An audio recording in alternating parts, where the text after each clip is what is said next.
Hello, everyone. Your boy Jeff here with you. And we're back in the spin zone for the first time in a fair while. So, for those of you who may not know, my series of spin zone videos, which is what I call videos where I just show what I've listened to recently and talk a little bit about the albums pretty much off the top of my head. Don't really do a lot of research. This is just fun. That's all. I think this is number 84, 83 or 84. I don't know, I'll have to check. But yeah, I usually wait till I have about at least 10 albums to show, of which I just completed that today. And without further ado, let's get to it with a big box set. Cleaning up a couple of records from last year, the end of 2020. My wife gifted this to me just out of nowhere a couple of months ago. This is the 40th anniversary edition of the Star Wars soundtrack. It's a triple album. Showing nothing on the back here. There's a book inside here along with the records, but the last side has an etching on it and a hologram on the other side in the dead wax of the Death Star. So that's pretty cool. And yeah, you'd think with as big of a Star Wars fan as I've been since the first movie came out, when I saw it in summer '77, I would have had a copy of the soundtrack, but I didn't. I have an OG copy of Empire, the Empire Strikes Back soundtrack, but not this one. So even though the 40th anniversary of this was a couple of years ago now, it's still nice to have, and it sounds amazing. If you like classic John Williams, London Symphony Orchestra played music, that is instantly familiar to any Star Wars fan. I love it. A lot of everything else, the other 9 here in the stack, are all VCLT or Christmas/birthday gifts. I showed this in I think my last video, or the one before it. This is Buddy Guy and Junior Wells Play the Blues, a gift from Emma at 8 Vinyl Low. Music on vinyl pressing, and yeah, I mean, I've talked about Buddy Guy enough on this channel, on my channel. There's really not too much more to say. It's a classic blues album. Reading a little bit about the production of this, I guess it took a couple of years for this to be assembled and put out. Several of the tracks were recorded, and then like 2 or 3 years later they recorded 1 or 2 more to make a complete album out of it, but you really can't tell the difference. Just a fantastic early 70s electric blues rock album. Love it. Buddy and Junior. And I saw Buddy and Junior in 1993 at Buddy's Club. I think that was one of the last times they ever performed, because I know Junior passed not too long after that, if my dim and fading memory serves me well. A gift from Bobby Z, Steely Dan's Greatest Hits. Again, showed this one recently in that Gets video. What can you say about Steely Dan? I have all their albums.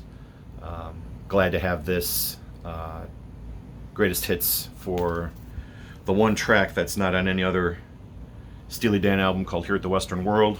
I wish they included FM on this comp too, but they don't. But in terms of greatest hits, I mean, there's so many that you could put on here, because all of their albums, I mean, even the deep cuts got played on the radio, and are mostly recognizable. So I love Steely Dan. Okay, that concludes the listing for 2020. Those three. Now we move on to 2021.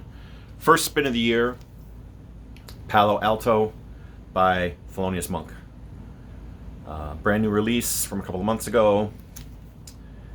Saw this on Mazzy's year-end best of video, and I agree with his assessment of this album. The music is fantastic, don't get me wrong, but the audio quality is a little sketchy. It's not audiophile by any stretch, but it's pretty good. Reason being, this was recorded in a high school auditorium on whatever tape machine they had at the high school, so it's not like it was a professional it's not like it was professionally recorded, but regardless, it still sounds good. The only time where you really notice it is on the first song on the second side called Don't Blame Me, which is a solo piano song. So it's just Monk at the piano playing, and you can really hear the tape hiss on that track, most out of any of the other tracks on this record. It almost becomes distracting, but it is what it is. I'm sure they tried their best to clean this up as much as they could without losing the fidelity of the music. But otherwise, this is a great album. It's a great performance. Love the music. This is my first Monk album. Trying to spread my jazz wings more. And I think there's another jazz one in here that'll be coming up here. But yeah, the cool thing about this album is they give you a reproduction of the concert poster from the high school and a reproduction of the handbill with all of the ads from from that high school in that town in Palo Alto, California in 1968. That's when this was recorded. So well worth your time and money if you are a fan of Monk. Just don't expect pure audiophile quality on a couple tracks, but other than that, it's a really great record, I have to say. And I have the least experience with jazz, I think, out of any genre of music other than maybe like classical. But every year I keep pulling a few more and playing them and getting into it more. It's hard to wrap my mind around it, but it's enjoyable when I do. Speaking of something that was pretty freaking enjoyable, Tim over at High Noon's Vinyl gifted me this. This is DJ Shadow's Introducing. Yeah, there's the card that came, the Christmas card that came with the package. Fantastic record, and it blew my mind that it's as old as it is. This came out in 1996, so we're at the 25th anniversary for this record. But man, let me tell you, it does not show its age at all. It sounds fresh and new now in 2021 as it did in 96. I listened to this on headphones, and that even kind of added to the mind-blowing aspect of this record. All made up of found sound clips on vinyl albums, according to what I learned.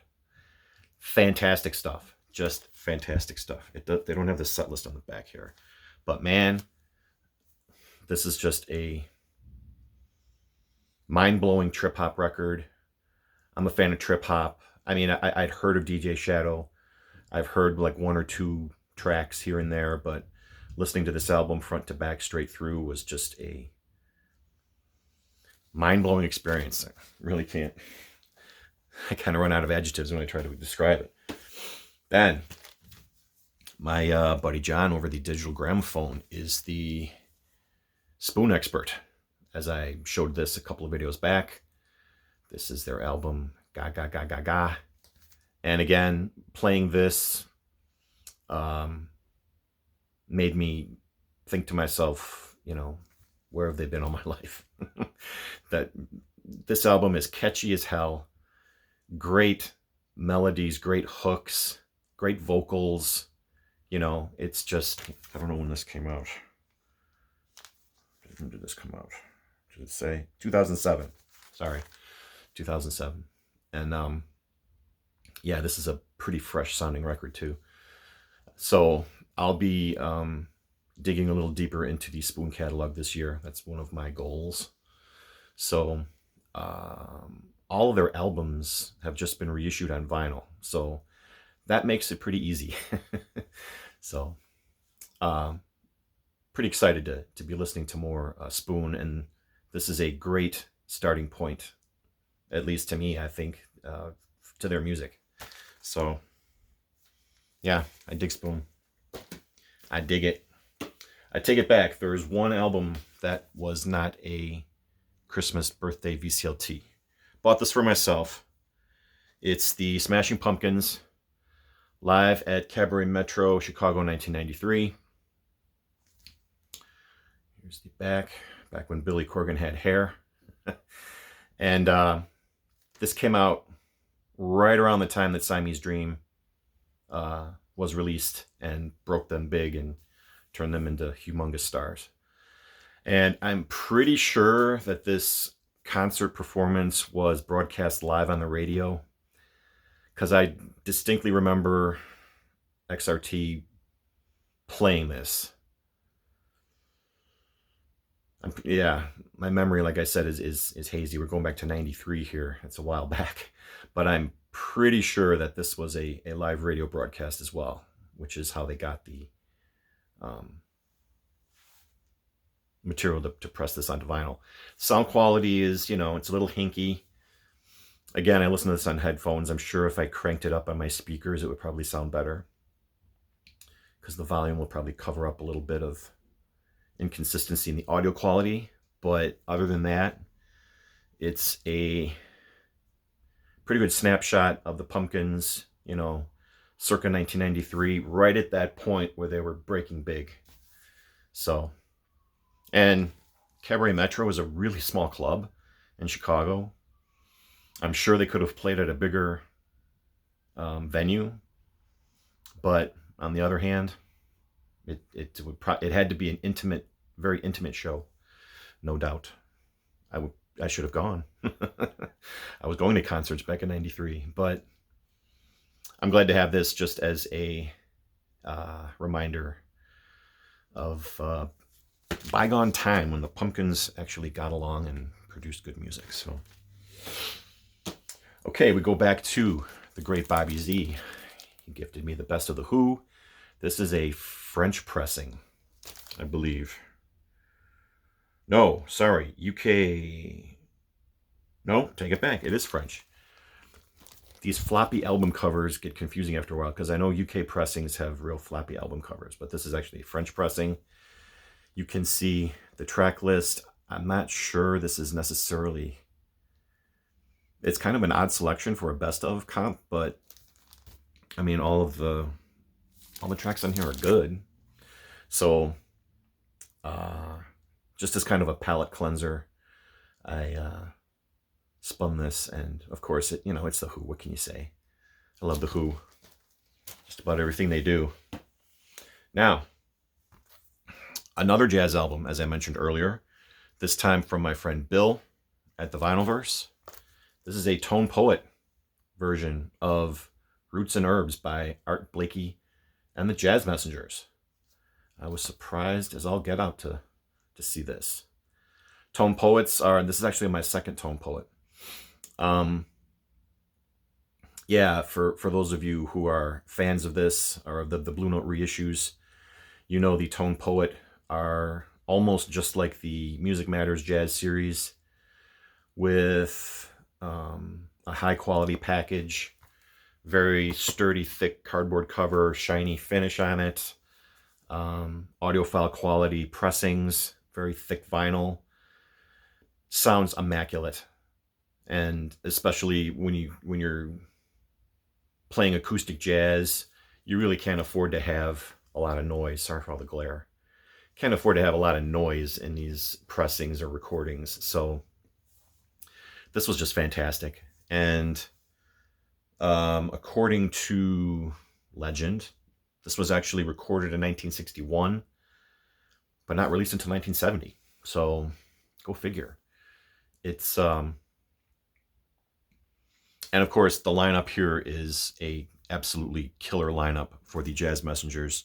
You have Lee Morgan on trumpet, Wayne Shorter tenor sax, Bobby Timmons on the piano, also Walter Davis Jr. on the piano, and Jamie Merritt on bass. So you pretty much have an all-star band with Art Blakey on drums, of course. And this is very peppy, very upbeat, jazz music. It's I don't think there's really a slow song on here. Very energetic, very fun to listen to. I dig Art Blakey. I have a couple other albums of his, so I'm starting to find my way with as far as taste goes in jazz. So thank you once again for this bill. This was an amazing record, and while I won't be collecting all of the Tone Poets, I'll cherish the ones I do get, like this one. This is amazing.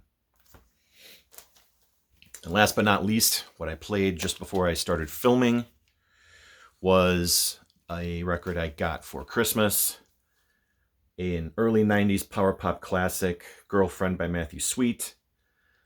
Showed this one very recently too.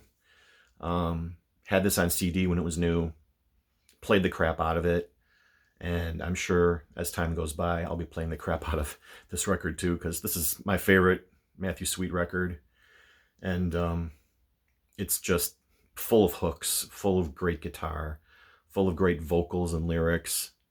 It's the first four songs are just killer. I mean, you've got Divine Intervention, which comes in kind of fuzzy, fades in and out, and then the riff finally kicks in, and it's unbelievable.